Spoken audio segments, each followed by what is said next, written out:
नमस्कार दोस्तों EPS 95 pension बढ़ोतरी कहीं से भी आप लोगों ने देखा होगा, कोई खबर निकल कर सामने नहीं आई है। लेकिन यहीं पे आप देखिए बिहार से कितनी बड़ी खबर निकल कर सामने आ गई। अब जब चुनाव आ गया तो सरकार को पेंशन की याद भी आ गई। अचानक पेंशन बढ़ोतरी करने का ऐलान कर दिया गया। लेकिन क्या यह बढ़ोतरी असल में कितनी है? क्या ये सरकार बढ़ोतरी जो महंगाई के मुकाबले कर रही है, यह बुजुर्गों के लिए पर्याप्त है? क्या यह बढ़ोतरी जो है हर ज़रूरतमंद तक पहुँचेगी या सिर्फ अखबारों और टीवियों की दिखाने के लिए रह जाएगी? सरकार को जवाब देना चाहिए कि पिछली बार जो पेंशन बढ़ाने का वादा किया था उसका क्या हुआ। जनता को भी सवाल जो है वो ताकत से सवाल पूछना चाहिए। दोस्तों, समय आ गया है कि अब हम सरकार से सवाल पूछें। हम सरकार को सिर्फ वोट देने वाली मशीन नहीं है, हम उनके लिए हमारा हक है कि हम सरकार से जवाब मांगें। पेंशन क्यों नहीं बढ़ाई गई जब महंगाई बढ़ रही थी? 4 साल तक सरकार कहाँ थी? चुनाव के बाद महंगाई बढ़ रही थी। हर 4 साल तक लगातार कहाँ चुनाव से दोस्तों किस प्रकार से खबरें निकल कर आई? सरकार सिर्फ चुनाव के समय ही रंग बदलती है। ये सरकार की चालाकी है। ये सरकार का असली चेहरा है कि जनता को बहलाओ और सिर्फ वोट पाओ, फिर भूल जाओ। लेकिन जनता भी जागरूक हो गई है। अब जनता सब कुछ समझती है। दोस्तों, ये देश हमारा, सरकारें आती रहेंगी जाती रहेंगी, लेकिन जनता जो है वहीं की वहीं बनी रहेगी। हमें अपने अधिकारों के लिए, अपने सम्मानों के लिए लड़ना होगा, सवाल पूछना होगा। हमें याद रखने है कि सरकारों को भी बताना होगा ये हमारा हक है, कोई खैरात नहीं। सरकार जब तक जानेगी नहीं कि ये उनका हक है तो क्या ही बात करें। अंत में आपसे यही सब कहना चाहूँगा कि ईपीएस 95 पेंशनरों का जिस प्रकार से आप लोग साथ दे रहे हैं, इसी प्रकार से दे दीजिए। दोस्तों, ये संयोग भी नहीं है, ये सुनियोजित चाल है सरकार की। सरकार जानती है कि जनता को बहलाने के लिए चुनाव से बेहतर कोई समय नहीं है।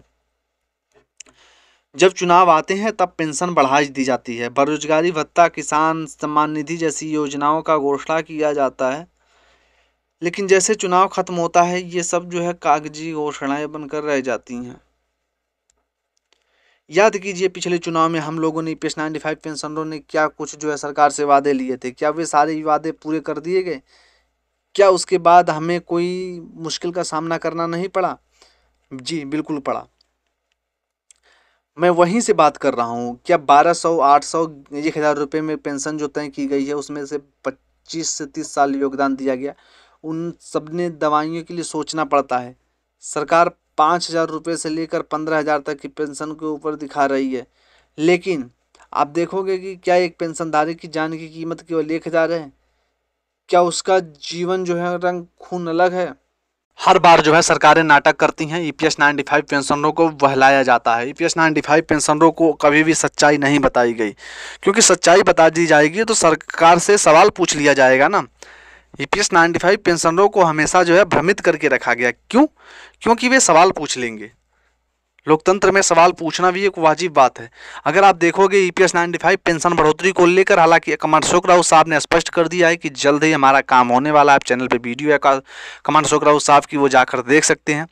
वहाँ पे उन्होंने स्पष्ट किया है कि ईपीएस 95 पेंशन बढ़ोतरी होगी। लेकिन दोस्तों, ये जो है बनाया गया जो सिस्टम है ये भी थोड़ा अलग ही बनाया गया। उन्होंने बार बार इस बात को जो है ध्यान देना चाहिए तो कि इसको थोड़ा सा तो आप लोगों को कॉम्प्रोमाइज करना ही पड़ेगा।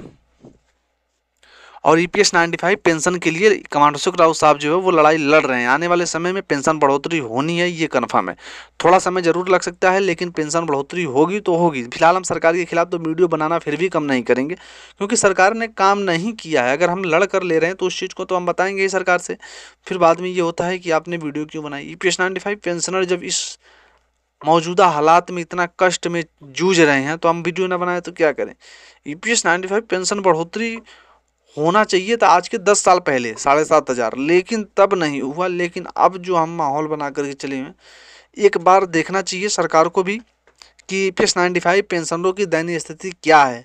जिस प्रकार से कमांडर अशोक राउत साहब मुलाकात करते हैं, हर बार मीटिंग करते हैं, वो कम खर्चे वाली और कम सेहत वाली के लिए बस का नहीं है। अगर 2 जगह आप लोगों को ही, बहुत सारे लोगों को सफ़र करना पड़ जाए तो बहुत ही ज़्यादा जो है प्रॉब्लम होती है। तो इसलिए ये चीज़ को ध्यान में रखना है।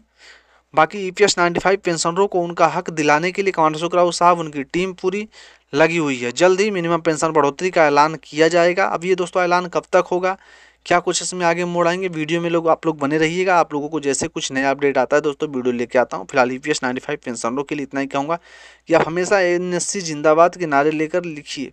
ईपीएस 95 पेंशनरों